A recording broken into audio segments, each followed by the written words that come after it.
आज एक ऐसी जबरदस्त कहानी पर नजर डालने वाले हैं जो सच में ये सोचने पर मजबूर कर देती है कि इंसान की जिद और उसकी पारखी नजर उसे कहां से कहां पहुंचा सकती है। जरा सोचिए, एक ऐसा बेरोजगार क्लर्क जिसकी जेब एकदम खाली थी, उसने हर नामुमकिन सी लगने वाली बाधा को पार किया और दुनिया का सबसे शानदार लग्जरी हॉस्पिटैलिटी एम्पायर खड़ा कर दिया। और ये सब कोई जादू नहीं था, बल्कि ये हुआ सिर्फ उनकी तेज नजर और कभी हार न मानने वाले जज्बे की बदौलत। तो चलिए बिना किसी देरी के इस रोमांचक सफर की शुरुआत करते हैं। ठीक है, तो सीधे साल 1922 में चलते हैं। शहर है शिमला। ये कोई मामूली घटना नहीं है। एक 23 साल का बेरोजगार नौजवान जो हाल ही में एक बच्ची का पिता बना है, शिमला के सबसे मशहूर सेसिल होटल के दरवाजे पर खड़ा है। लेकिन उसके कपड़े इतने साधारण हैं कि गार्ड उसे अंदर कदम तक नहीं रखने देता और बाहर से ही लौटा देता है। अब यहाँ सबसे दिलचस्प विडंबना देखिए। जिस शानदार इमारत से आज इस नौजवान को धक्के मार के बाहर किया जा रहा है ना, एक दिन वही इंसान इस पूरी इमारत का, इस आलीशान होटल का मालिक बनने वाला था। लेकिन वो नौजवान, जिनका नाम मोहन सिंह ओबेरॉय था, वो वहां से निराश होकर घर नहीं लौटे। हार मानना तो उनकी फितरत में ही नहीं था। वो घंटों उस होटल के बाहर डटे रहे, सिर्फ मैनेजर के बाहर आने का इंतजार करते हुए। और जैसे ही मैनेजर बाहर आया, मोहन ने सीधे उनके पास जाकर पूरे कॉन्फिडेंस के साथ एकदम फराटेदार इंग्लिश में कहा, मैं नौकरी की तलाश में हूं सर, क्या सेसिल में कोई जगह खाली है? उनकी ये बेझिझक इंग्लिश और बात करने के अंदाज ने मैनेजर को इतना इम्प्रेस कर दिया कि अगले ही दिन उन्हें उसी सेसिल होटल में 50 रुपये महीने की तनख्वाह पर एक क्लर्क की नौकरी मिल गई। तो चलिए अब आगे बढ़ते हैं अध्याय 1 की तरफ, द पावर ऑफ ऑब्जर्वेशन, यानी अवलोकन की शक्ति। 1898 में पंजाब में जन्मे मोहन सिर्फ 6 महीने के थे जब उनके सिर से पिता का साया उठ गया। गरीबी और तमाम चुनौतियों के बावजूद उनकी मां ने उन्हें पढ़ाया। 16 साल की उम्र में वो लाहौर चले गए, जहां उन्होंने इंग्लिश सीखी और एक जूता फैक्ट्री में काम करते हुए एक साधारण कर्मचारी से मैनेजर तक का सफर तय किया। लेकिन फिर किस्मत ने पलटी मारी। 1922 में रॉलेट एक्ट के विरोध प्रदर्शनों की वजह से वो फैक्ट्री रातों रात बंद हो गई। पिता को खोने से लेकर अचानक सड़क पर आ जाने तक की इन शुरुआती मुश्किलों ने सेसिल होटल में उनकी कामयाबी कोई किस्मत का खेल नहीं थी, बिल्कुल नहीं। ये उनकी तेज बिजनेस समझ का नतीजा था। कोयले की सप्लाई का काम संभालते हुए उन्होंने कमाल की चीज नोटिस की।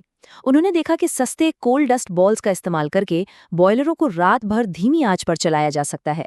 इससे होटल का भारी पैसा बचा और जाहिर है उनका रुतबा भी बढ़ गया। इसके अलावा उन्होंने शॉर्ट हैंड और टाइपिंग में भी महारत हासिल कर ली, जिससे वो सीधा मैनेजर के खास असिस्टेंट बन गए। और हाँ, कैशियर के तौर पर काम करते हुए वो वीआईपी गेस्ट्स की पसंद नापसंद को बहुत बारीकी से नोट करते थे। उन्होंने खुद को उस होटल के लिए पूरी तरह से जरूरी बना लिया था। और यहीं से कहानी एक नया मोड़ लेती है। अध्याय 2, द फर्स्ट ग्रेट गैम्बल, यानी पहला बड़ा दाव। ये वो पल था जब मोहन ने एक क्लर्क की सेफ जॉब से बाहर निकलकर अपना खुद का भविष्य लिखने के लिए एक बहुत बड़ा फाइनेंशियल रिस्क लिया। हुआ यूं कि सेसिल के मैनेजर मिस्टर क्लार्क्स ने अपना खुद का एक होटल खरीदा और मोहन के टैलेंट को देखते हुए उन्हें क्लार्क्स होटल में पार्टनर बना लिया। मोहन ने दिन रात एक करके इस नए होटल की बुकिंग्स 80% तक पहुंचा दी। सब कुछ एकदम बढ़िया चल रहा था। लेकिन तभी 1925 में अचानक क्लार्क्स की पत्नी बहुत बीमार पड़ गई। उन्हें तुरंत वापस इंग्लैंड लौटना पड़ा और उन्होंने आनन फानन में होटल बेचने का फैसला कर लिया। मोहन के सामने अपना सब कुछ खोने का खतरा मंडराने लगा, क्योंकि जाहिर है उनके पास इतनी बड़ी रकम तो थी नहीं। ये जिंदगी का सच में सबसे बड़ा दाव था। सबसे पहले उनकी पत्नी ईश्वरन देवी ने अपने सारे गहने बेच दिए। फिर भी जब पैसे कम पड़े तो मोहन ने अपने गांव के एक साहूकार से बहुत भारी ब्याज पर कर्ज लिया। सोचिए कितनी खौफनाक स्थिति रही होगी। लेकिन इसके बाद मोहन और उनकी पत्नी ने अत्यधिक सादगी से जीवन जिया और होटल से होने वाले एक एक पैसे के मुनाफे को वापस होटल में ही लगाते गए। उनका ये रिस्क और शानदार मैनेजमेंट इतना सफल रहा कि सिर्फ 2 साल के अंदर सारा कर्ज चुकता हो गया और महज 34 साल की उम्र में मोहन पूरी तरह से क्लार्क्स होटल के अकेले मालिक बन गए। चलिए अब आते हैं अध्याय 3 पर, रिवाइविंग अ डेड जायंट, यानी एक खंडर का पुनरुद्धार। अब साल आ चुका था 1937। शिमला में कामयाबी का स्वाद चखने के बाद मोहन ने एक ऐसा कदम उठाया जिसने सबको हैरान कर दिया। उन्होंने सीधे कलकत्ता के विशाल द ग्रैंड होटल को लीज पर ले लिया। पर यह कोई आसान काम नहीं था। 500 कमरों वाला ये शानदार होटल एक खंडहर में तब्दील हो चुका था और पूरी तरह से बंद पड़ा था। कारण, वहां गंदे पानी की वजह से फैले टाइफॉइड से 6 लोगों की जान जा चुकी थी। हर तरफ धूल की मोटी परतें जमी थीं। लेकिन मोहन ने हार नहीं मानी, बल्कि पूरी प्लानिंग के साथ काम किया। टाइफॉइड की जड़ को खत्म करने के लिए पुरानी पाइपलाइन और टैंक उखाड़ फेंके गए और एक बिल्कुल नया मॉडर्न प्लम्बिंग सिस्टम लगाया गया। बड़े बड़े झूमरों को फिर से चमकाया गया और रोज सुबह स्टाफ के बालों और नाखूनों की कड़ाई से चेकिंग शुरू की गई। उन्होंने सिर्फ इस होटल की खूबसूरती ही वापस नहीं लौटाई, बल्कि लोगों का खोया हुआ भरोसा भी दोबारा जीत लिया। लेकिन जैसा कि हम जानते हैं, कामयाबी का रास्ता कभी सीधा नहीं होता। बढ़ते हैं अध्याय 4 की तरफ, surviving the ultimate crisis. Hotel ने रफ्तार पकड़ी ही थी कि तभी दूसरा विश्व युद्ध शुरू हो गया। ब्रिटिश आर्मी ने कलकत्ता को अपना बेस बनाया और आदेश दे दिया कि इस नए नवेले ग्रैंड होटल को तुरंत आर्मी के कब्जे में ले लिया जाए। कर्जों में डूबे मोहन के लिए तो ये सीधा सीधा दिवालिया होने का सिग्नल था। लेकिन अब जरा यहाँ इस डेटा पर गौर कीजिए। मोहन के दिमाग की असली कैलकुलेशन यहीं दिखती है। उन्होंने सीधे ब्रिटिश जनरल को ऑफर दिया कि देखिए, अगर आर्मी खुद सैनिकों को ठहराती है तो उन्हें प्रति सैनिक 12 रुपए का खर्च आएगा, लेकिन मोहन ये पूरा काम सिर्फ 10 रुपए प्रति सैनिक में संभाल लेंगे। डील पक्की हो गई। मुनाफा कमाने के लिए उन्होंने तुरंत होटल का सारा महंगा फर्नीचर हटवाकर सुरक्षित रखवा दिया और उनकी जगह सस्ते कैंप कॉट्स यानी फोल्डिंग पलंग बिछा दिए।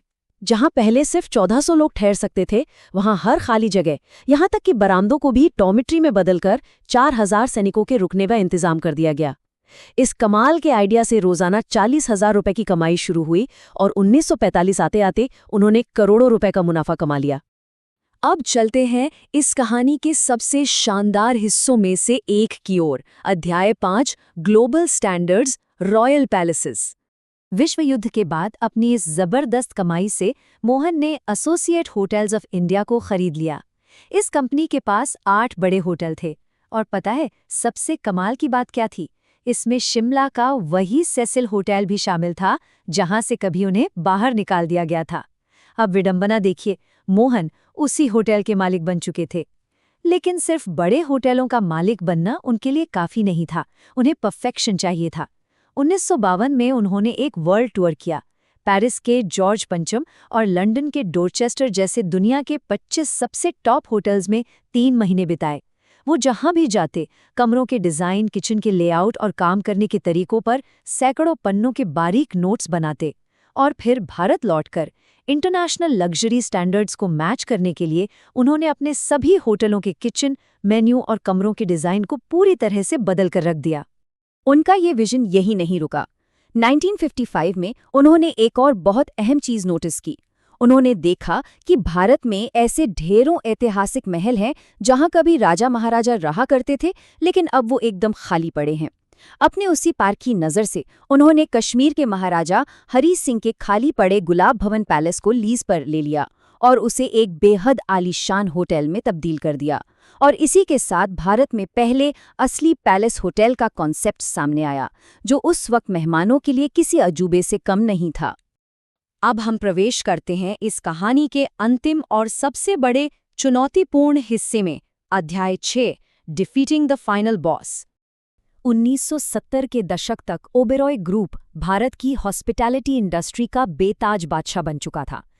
लेकिन तभी एक बहुत बड़ी चुनौती उनके सामने खड़ी हुई, ताज होटल ग्रुप। ताज ने बहुत तेजी से अपना विस्तार शुरू कर दिया था। मोहन को अच्छे से पता था कि अगर अपना दबदबा बनाए रखना है तो उन्हें सीधा भारत की आर्थिक राजधानी मुंबई में जाकर ताज को उसी के गढ़ में टक्कर देनी होगी। और इस टक्कर के लिए मोहन ने मुंबई के नरीमन पॉइंट पर 34 मंजिला और 500 कमरों वाला एक महत्वाकांक्षी प्रोजेक्ट शुरू किया। इसका बजट 7 करोड़ से बढ़कर सीधा 20 करोड़ तक जा पहुंचा। हालत इतनी टाइट हो गई कि सिर्फ एक दिन का ब्याज ही 1,20,000 रुपए हो गया। कंपनी पर भयंकर दबाव था, लेकिन इस खौफनाक माहौल में भी 72 साल के मोहन ओबेरॉय ने खुद मुंबई में 6 महीने तक डेरा डाल लिया और दिन रात एक करके इस विशाल गगनचुंबी इमारत का निर्माण पूरा करवाया। 1973 में होटल खुल तो गया, लेकिन असली तूफान तो अभी आना बाकी था। 1975 में भारत में आपातकाल यानी इमरजेंसी की घोषणा हो गई। इसके चलते देश में एक भारी आर्थिक मंदी आ गई और घरेलू हो या विदेशी पर्यटकों का आना लगभग ठप हो गया। नए नवेले मुंबई होटल पर भारी कर्ज था और आमदनी एकदम जीरो। एक बार फिर उनका पूरा एम्पायर खतरे में था और उन्हें तुरंत बहुत तेजी से एक नए तरह के क्लाइंट्स की सख्त जरूरत थी। तो यहाँ सबसे क्रूशियल पॉइंट ये है कि उन्होंने किया क्या। मोहन की नज़र गई लेबनान में चल रहे गृह युद्ध पर। उन्होंने तुरंत भांप लिया कि जो अमीर अरब यात्री पहले लेबनान जाते थे वो अब युद्ध की वजह से मुंबई की तरफ आ रहे हैं। उन्होंने बिना वक्त गवाए एक क्रैश कोर्स के जरिए अपने 200 कर्मचारियों को अरबी भाषा सिखाई। होटल की डायरेक्टरी और मेन्यू कार्ड्स को अरबी लिपि में ट्रांसलेट करवा दिया और मेन्यू में खास तौर पर अरब व्यंजनों को शामिल किया गया। उनका ये दाव इतना सटीक बैठा कि ओबेरॉय होटल इन अमीर अरब यात्रियों की पहली पसंद बन गया और देखते ही देखते सारा भारी कर्ज आसानी से चुकता हो गया। 32 ये सिर्फ एक नंबर नहीं है। आज ओबेरॉय ग्रुप के पास दुनिया भर में 32 वर्ल्ड क्लास लग्जरी होटल्स हैं। ये नंबर उस बात का सबसे बड़ा और जीता जागता सबूत है कि कैसे एक गरीब बेरोजगार क्लर्क सिर्फ अपनी सूझबूझ और कभी न टूटने वाले हौसले के दम पर पूरी हॉस्पिटैलिटी दुनिया का बादशाह बन गया। अब हम इस पूरे विश्लेषण के बिल्कुल आखिर में आ गए हैं और ये कमाल की कहानी हमारे लिए एक बहुत ही गहरा सवाल पीछे छोड़ जाती है। मोहन सिंह ओबेरॉय का हमेशा से ये मानना था कि कभी भी सेकंड बेस्ट यानी दूसरे दर्जे की चीज से समझौता मत करो। जरा सोचिए, अगर हम भी अपने काम में एक्सीलेंस और जुगाड़ के इसी कड़े स्टैंडर्ड को अपना लें तो क्या हमारी रोजमर्रा की चुनौतियों को एक शानदार साम्राज्य बनाने वाले मौकों में नहीं बदला जा सकता? इस पर जरूर विचार कीजिएगा। इस रोमांचक सफर में साथ जुड़ने के लिए बहुत बहुत धन्यवाद। सीखते रहिए और आगे बढ़ते रहिए।